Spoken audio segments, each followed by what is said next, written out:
আসসালামু আলাইকুম, সবাইকে স্বাগতম আরেকটি ভিডিওতে। আঙ্কেল কাছে আবারই আসলাম, মধুবিজ্ঞানী আঙ্কেলের কাছে। সবাই তাকে চেনেন, জানেন, তার কাছ থেকে মধু নেন। সো সেই জায়গা থেকে আবারও আসা, একটি বিষয় পরিষ্কারভাবে আঙ্কেলের কাছে জানার জন্য। এখন তো শীতকাল, যাদের হাঁপানি আছে তারা আসলে শীতকালে বেশি কষ্ট পেয়ে থাকে।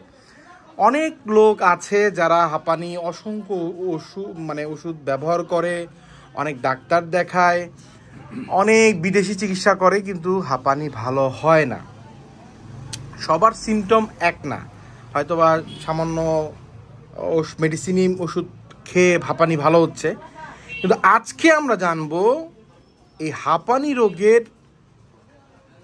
মধু তার কতটুকু উপকার আসে, এবং আঙ্কেল, মধু দিয়ে কি হাঁপানি রোগ চিকিৎসা করা হয় বা সারে কিনা, শ্বাসকষ্ট যাদের আছে, এই বিষয়ে আপনি কি বলতে চান বা আমরা অডিয়েন্সদেরকে জানাইতে চাই?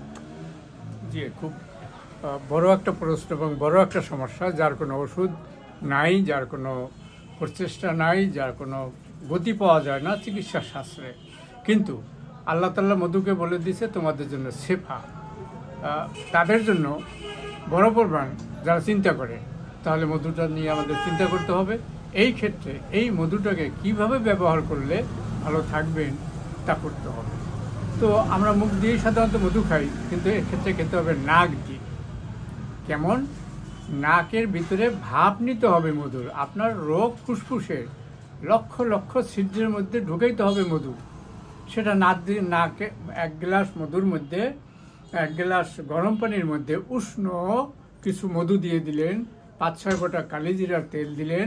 এখন নাকের সামনে এটাকে ঘ্রাণ নিতে হবে 20 মিনিট কমপক্ষে, সকালে খালি পেটে, বিকেলে শোয়ার আগে।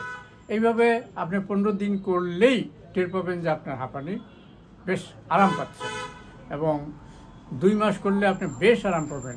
5-6 মাস করার পরে আপনার এই ফুসফুস নামক যন্ত্রটা বেশ সুস্থ হবে, অনেক সুস্থ হয়ে যাবে, এবং আরেকটু দীর্ঘদিন করলে আমার মনে হয় রোগটা পরিপূর্ণতা আরোগ্য হওয়া সম্ভব।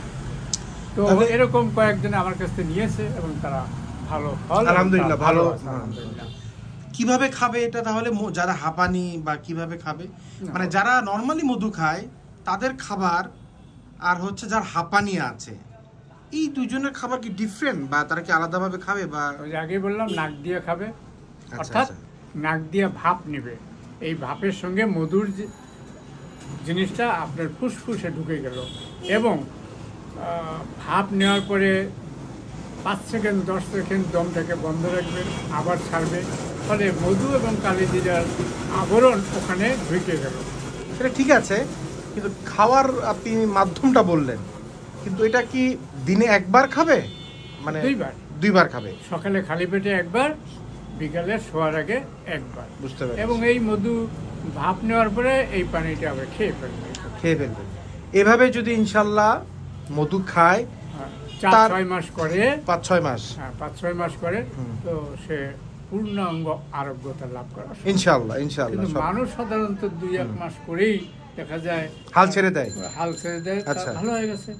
হ্যাঁ, করে না, ঠিক মতো না করার ফলে পূর্ণাঙ্গতা পায় না। হ্যাঁ, আমরা যেরকম ডাক্তাররা দেখি যখন অ্যান্টিবায়োটিক দেওয়া হয়, কিন্তু সবাইকে বলে 5 দিন হয় 7 দিন সম্পূর্ণ ডোজ পূরণ করতে হয়, না হলে প্রবলেম হয়ে যায়।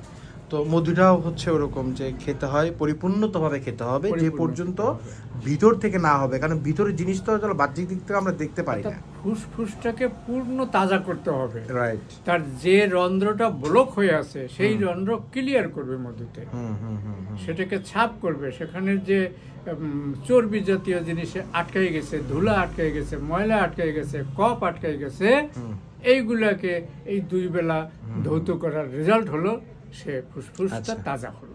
তো আঙ্কেল, এখন তো শীতকাল চলে আসছে, পর্যাপ্ত পরিমাণ মধু স্টক তো আপনার আছে, দিতে পারতেছেন। একটু আগে দেখলাম আলহামদুলিল্লাহ আপনার প্রায় 10 কেজি মধু গেল, তো দিচ্ছেন ভালো। তো এই মুহূর্তে আপনার বলতে কোনটার কত কেজি আসলে আমরা অনেকেই হয়তো বা ফোন দিলে আপনি বলেন, সো আজকে কি বলা যায় আমাদের কোন মধু কত টাকা কেজি আমরা কি এটা জানতে পারি ভিডিওর মাধ্যমে আমাদের অডিয়েন্স? জি, বলাটা তো খুব সহজ, কিন্তু একটু অসুবিধা এইটা যে এই বছর মধু ভালো হলো না। যেমন গরম গেছে, গরমের সময় মধুর সুন্দরবনে আমি নিজেই গেছি, তো চাষ ফুল ছিল, রস ছিল না, যার ফলে যারা মাঝি মাল্লা ভিতরে বনে ঢুকলো তারা মধু আনতে পারলো না। এবং খলিশা মধুই পাওয়া গেল, গরান সামান্য কিছু, এরপরে মধুগুলো আর হলো না, কারণ গরম। আবার ডিসেম্বর, জানুয়ারি, ফেব্রুয়ারি, মার্চ এই কয় মাস সব বৃষ্টিবহুল ছিল, যার ফলশ্রুতিতে মধু ভালো পাওয়া যায় নাই। এই কারণে এই বছরের দাম আগামী বছরের সঙ্গে নাও মিলতে পারে।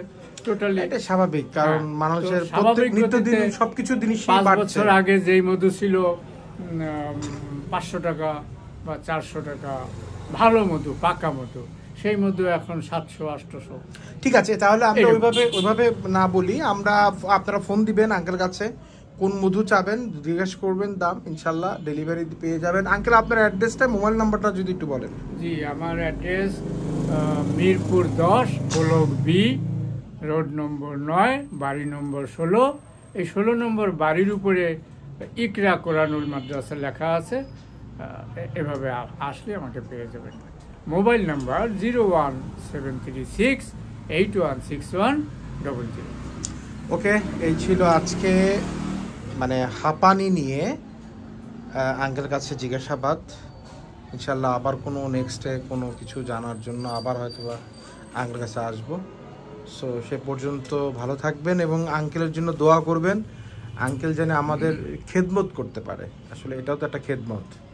উনি দেখতে পাচ্ছেন প্রচুর পরিমাণ স্টক, এর আগেও দেখিয়েছি, সব ভিডিওতেই দেখায়, কখনো কমতি থাকে না মধুর। হ্যাঁ, সো এটাই আর কি। সবাই ভালো থাকবেন, আল্লাহ হাফেজ।